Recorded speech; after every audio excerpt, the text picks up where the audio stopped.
Mahamadou Konate is a cotton farmer in western Mali. He expects a good harvest, yet he is worried. Growing the white gold is only half the battle. He still has to find a way to export it.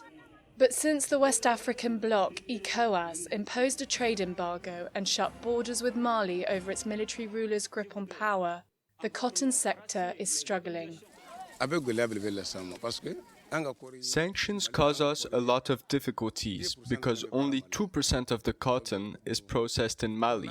The rest is exported abroad. If they sanction us, how will we sell our cotton? Thousands of Malian cotton farmers like Mahamadou are sounding the alarm. The government buys all their cotton through the Malian Company for Textile Development. The firm controls the sector, from processing to overseas distribution. But since January, only a third of the cotton production made it through the borders before they shut. We haven't felt it yet, but we really need to find a solution.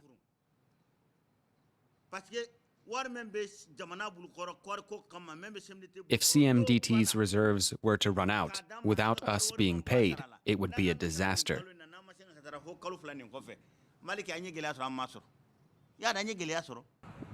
The landlocked Sahel state's economy has suffered further damage from a brutal jihadist insurgency since 2012.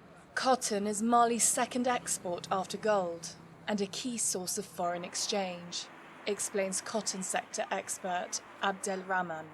There are 4 million people currently working in the cotton sector, and cotton represents 15% of the national GDP.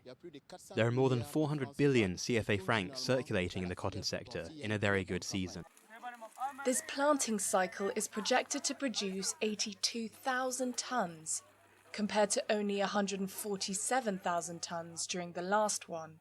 Lured in by high prices set by the state, more producers turn to white gold. Meanwhile, the sanctions continue.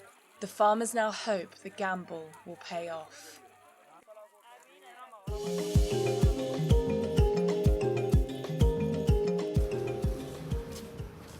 Millicent Akoth and her sister-in-law, Lucia Kinyi, have come to this clinic to vaccinate their children against malaria. It is spread by mosquitoes and one of the 3 deadliest diseases for under 5-year-olds in Kenya.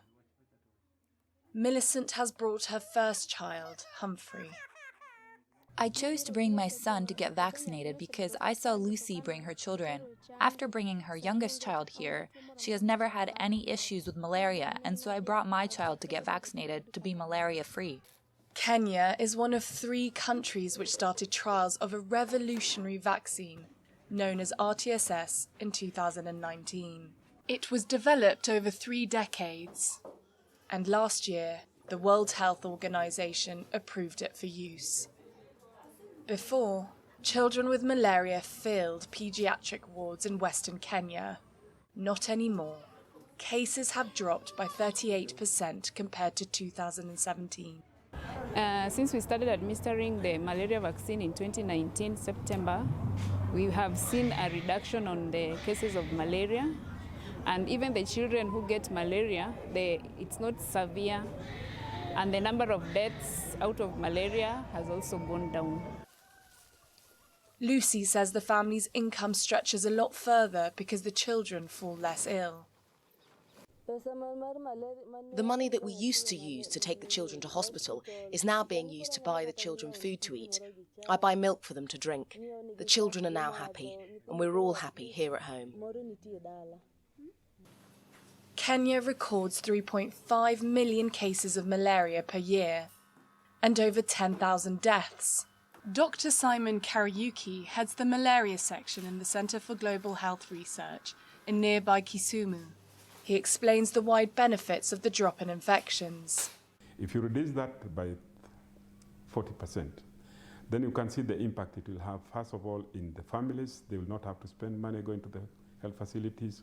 They will not have to spend money buying drugs. They will not have to spend money attending funerals and taking care of diseased children, unfortunately. And also on the healthcare system, the number of children reaching the hospital is reduced. More than 100,000 children in Western Kenya have received the new jabs by now. It is the only vaccine that has proven effective in reducing malaria in young children, giving thousands hope of a better life.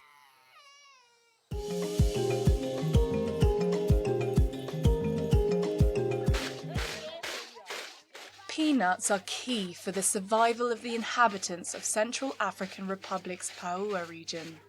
But for many growers, life is a daily battle.